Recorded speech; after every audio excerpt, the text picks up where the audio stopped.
Je suis Sélé Alagouli, de nationalité congolaise, j'ai 54 ans. Alors laissez-moi vous parler un peu de moi-même. Je suis né à Guéména, dans la province du Sud-Bangui, qui fait partie de l'ancienne grande province de l'Équateur avant le démembrement. Alors, en ce qui concerne ma formation scolaire et universitaire, j'ai fait toutes mes études primaires et secondaires dans la ville-province de Kinshasa, où je suis sorti diplômé des humanités littéraires au collège Elikia Sainte-Anne à Kinshasa. Ensuite, je suis allé à l'université de Kinshasa, et précisément à la faculté des sciences économiques, où je suis sorti licencié en économie monétaire internationale en 1996. Alors, après l'université de Kinshasa, j'ai fait d'autres formations diplômantes dont je vais vous parler. La première formation, je l'ai reçue au centre CETIM International, qui est un centre de formation basé au Canada, à Montréal précisément, mais c'est un centre qui est connecté à l'Université du Québec à Montréal, où j'ai fait trois formations, essentiellement tournées autour de la gestion de projets. À part CETIM, je suis allé à l'Université de Harvard, précisément au Kennedy School of Government, où j'ai fait deux formations. La première en ce qui concerne le leadership et la deuxième en ce qui concerne la croissance économique. Et ces deux formations sont couronnées par des certificats. À part l'université de Harvard, je suis également allé à l'université de Pékin, où j'ai passé 6 mois de formation en ce qui concerne la croissance économique, essentiellement dans les zones en développement, avec la Chine comme modèle de croissance qui peut être diffusé dans le pays en développement. Alors, en ce qui concerne ma carrière professionnelle, il faut dire que j'ai commencé à travailler alors que j'étais encore étudiant. Et j'ai commencé précisément au sein d'une compagnie aérienne qui s'appelait Cyberlift, où j'étais agent comptoir et chargé de supervision de projets, tant nationaux qu'internationaux. Après Cyberlift, et après que j'ai décroché mon diplôme de licence, comme je l'ai dit, en sciences économiques, j'ai intégré un cabinet d'études allemand, ICM, qui est basé dans la ville de Stuttgart, en Allemagne. Et ces cabinets avaient quelques projets avec la Société nationale d'électricité, où j'étais responsable d'identification de tous les consommateurs pour la ville de Kinshasa. Et après, j'ai géré également la direction commerciale au sein de ces projets-là pour les deux parties de la ville de Kinshasa en ce qui concerne Kinshasa, sud et ouest. Après la ville de Kinshasa, nous avons eu un autre projet, toujours avec ICM, au niveau de Congo-Brazzaville, où j'étais responsable du projet, coordonnateur du projet pour la ville de Brazzaville. Et ces projets étaient gérés avec la Société nationale d'électricité, la SNE en sigle, qui est la société qui est chargée de la distribution d'électricité à Brazzaville. Et là, comme je l'ai dit, j'étais coordonnateur de projet. Alors, après la SNE, à la création du BCECO, le Bureau central des coordinations, à la reprise de la coopération structurelle entre le gouvernement de la République démocratique du Congo et les partenaires traditionnels de développement que sont la Banque mondiale, la Banque africaine de développement, l'Union européenne, le Fonds monétaire, j'ai intégré le BCECO comme économiste chargé des projets, mais en même temps coordonnateur au niveau de la direction générale. Et très rapidement, pour dire que le BCECO gérait des projets dans tous les secteurs de la vie nationale, notamment l'éducation, la santé, l'agriculture, étendus sur tous les territoires congolais. Et à cette occasion, j'ai eu le privilège et l'opportunité, dans le cadre de la supervision de ces projets, de visiter tous les territoires nationaux avec le Bureau central des coordinations. Alors, toujours en étant au BCECO, j'ai participé à un concours qui était ouvert à l'époque à des jeunes professionnels africains pour rejoindre la Banque mondiale à Washington, donc au niveau de leur quartier général, à Washington DC. Et donc, au terme de ces concours, j'étais recruté. J'étais à la Banque mondiale au niveau du département de l'énergie de la région Afrique du Nord et Moyen-Orient, où j'ai géré quelques projets au niveau de quelques pays comme l'Algérie, la Tunisie, le Liban, la Syrie, le Yémen. Après la Banque mondiale, je suis rentré donc dans mon pays, la République démocratique du Congo, où j'ai rejoint le ministère des Finances comme conseiller en charge des coopérations bi- et multilatérales.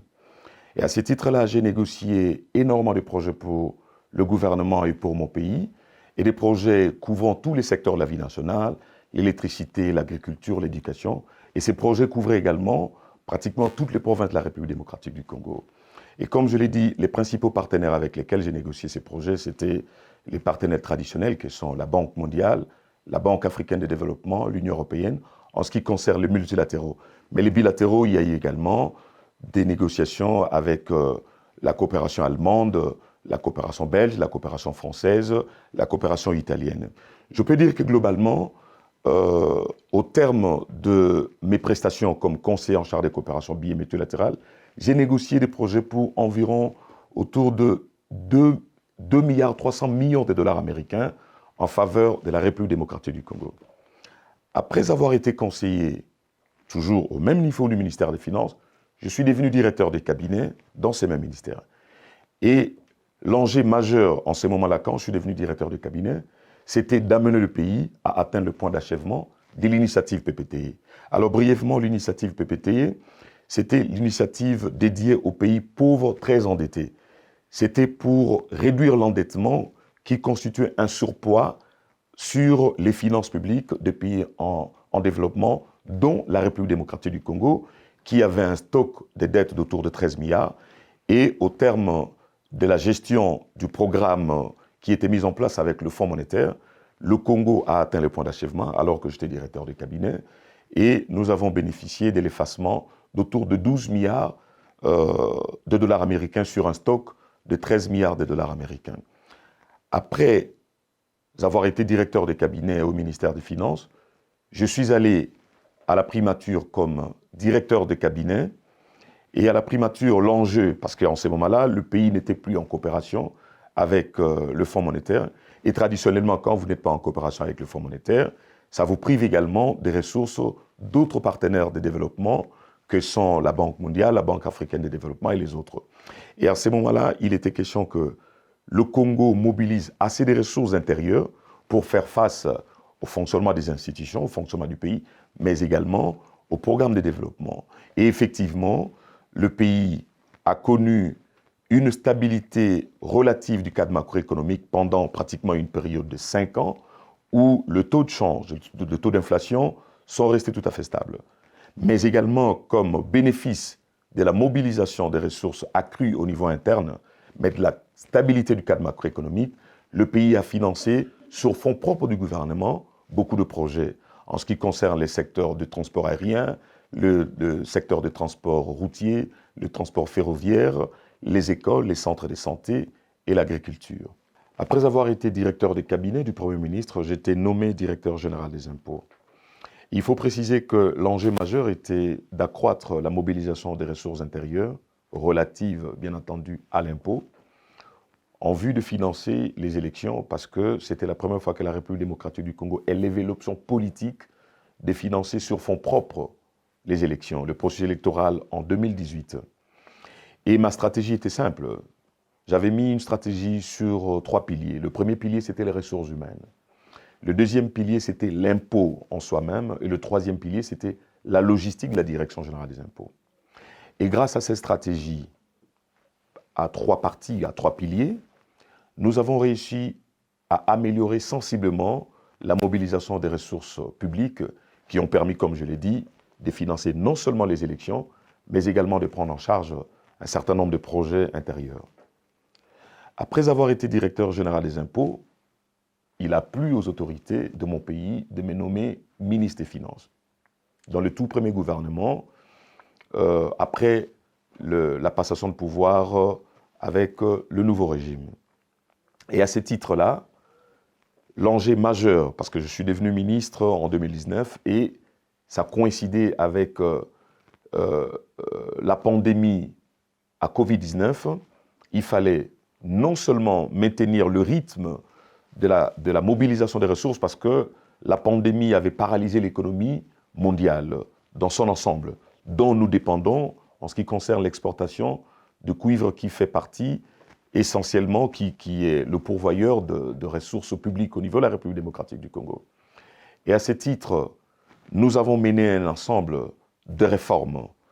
D'abord, en ce qui concerne la mobilisation des ressources publiques, mais également en ce qui concerne la dépense, parce qu'il fallait clarifier et garantir la transparence au niveau de la chaîne de la dépense. aussi bien la chaîne de la recette que la chaîne de la dépense. Et grâce à cette stratégie, nous avons maintenu la stabilité du cadre macroéconomique. On s'est compris le taux de change, le taux d'inflation, les niveaux de rémunération intérieure et les niveaux de fonctionnement des institutions. Il faut également souligner que pendant mon mandat en tant que ministre des Finances, la République démocratique du Congo n'a contracté aucune dette, ni intérieure ni extérieure. Parce que, comme je l'ai dit tout au début, il fallait s'assurer que le niveau de la dette soit compatible avec le PIB intérieur, conformément à nos engagements avec le Fonds monétaire, avec lesquels on était d'ailleurs en programme. Mais tout en étant aussi ministre des Finances, j'ai négocié un projet avec la Banque mondiale pour financer l'éducation. On s'est compris que je suis devenu ministre des Finances au moment où il était décrété, conformément à la volonté du gouvernement, la gratuité de l'éducation sur les territoires de la République démocratique du Congo et que j'ai commencé à prendre en charge. Donc j'ai négocié un projet avec la Banque mondiale, mais également des appuis budgétaires avec le Fonds monétaire international, dont certains à la faveur de succès garantis pour le programme intérimaire que le gouvernement auquel j'appartenais a mis en place. Et une partie des ressources, évidemment, sont tombées alors que nous étions déjà partis du gouvernement. Après avoir quitté le gouvernement, j'ai repris le chemin de l'académique qui est une passion pour moi. Et à ce titre-là, je suis en train actuellement de mener mes recherches doctorales à l'université de Pékin, toujours dans mon domaine de prédilection qui est l'économie, essentiellement l'économie du développement. Mais au même moment, j'ai été recruté, et c'est là où je travaille actuellement comme chercheur principal et conférencier à l'université de Pékin à Johannesburg, essentiellement au centre de diplomatie et des relations internationales, où je suis l'économiste principal au sein de ce centre basé au sein de l'université de Johannesburg, dans la ville de Johannesburg, en Afrique du Sud. Merci beaucoup.